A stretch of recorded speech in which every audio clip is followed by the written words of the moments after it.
was us against the world. What we were attempting to do was pay the nation's top producers better. That put me on the hate list of every other real estate company. The brokers did not like the idea of making the agents the heroes of the organization. We figured that the agent was doing all the work and taking most of the risk, and yet only getting half of the compensation. High commission split was a big part of what we had going for us in the beginning. The advantage of that was that you would attract the full-time, experienced producers in the business.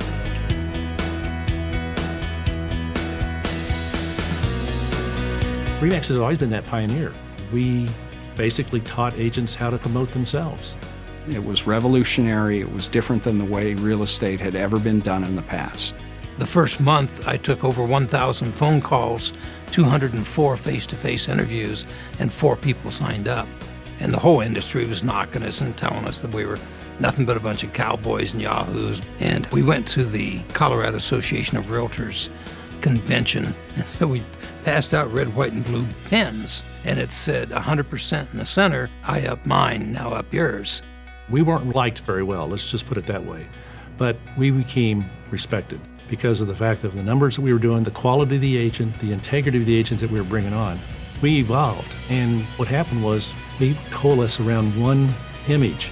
We had 2 owners of the RE/MAX franchise in Albuquerque, and the Albuquerque Balloon Festival was just taking off. At the same time, the regional owners had a meeting in Chicago, and we looked up at the TV, and there's the RE/MAX balloon.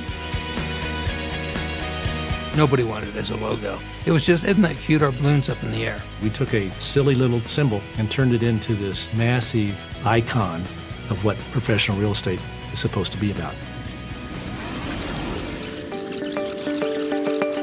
The early days of the company were fraught with a lot of financial difficulties.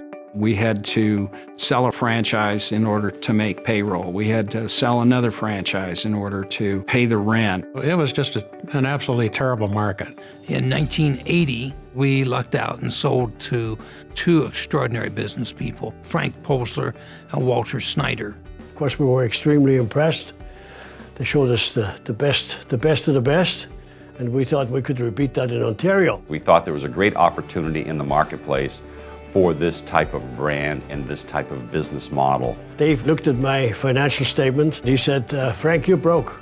I said, we'll make it work.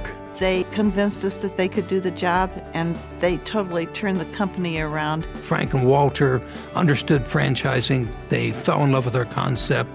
They opened the entire European continent for us. And overnight, they revolutionized our company. In 1983, we did our first conference up in Northern Ontario. This guy flew in with his seaplane, and I said, Dave, you want to fly with us? No, he said, Gail, you go. The pilot made a mistake. The plane went into a stall spin, crashed into the trees.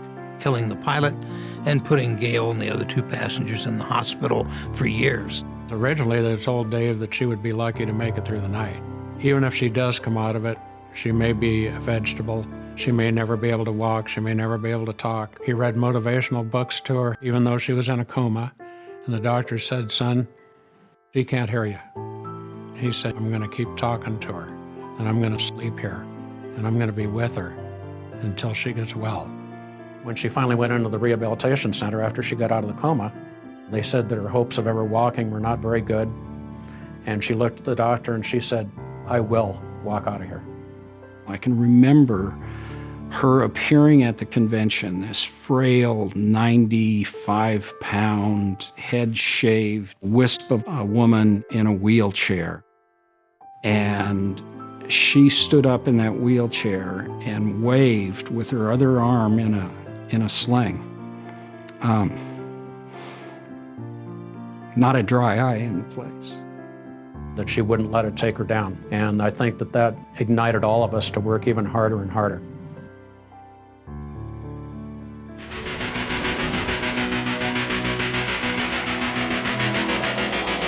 By the 90s, we were booming.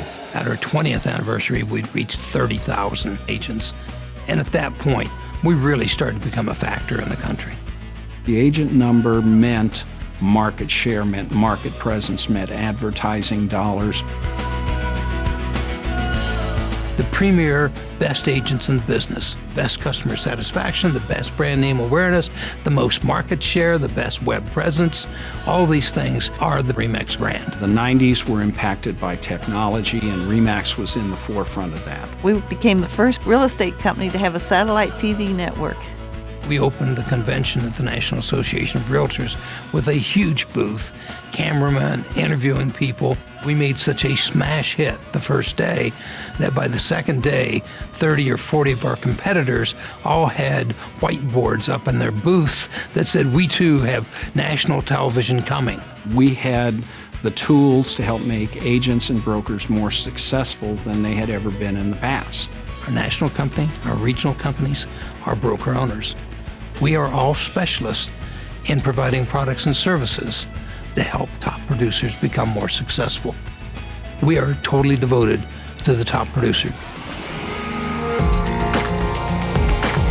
By the time 2000 rolled around, RE/MAX was the significant player in the real estate industry in all of North America. We went from country to country and started seeing the immediate success. We were established. We were the go-to company. We had a national presence in the media. It was inevitable we'd become number one. RE/MAX survived the difficult markets for the same reason that we prospered in the very good markets. We said, batten down the hatches. This is going to be the toughest one we've ever seen.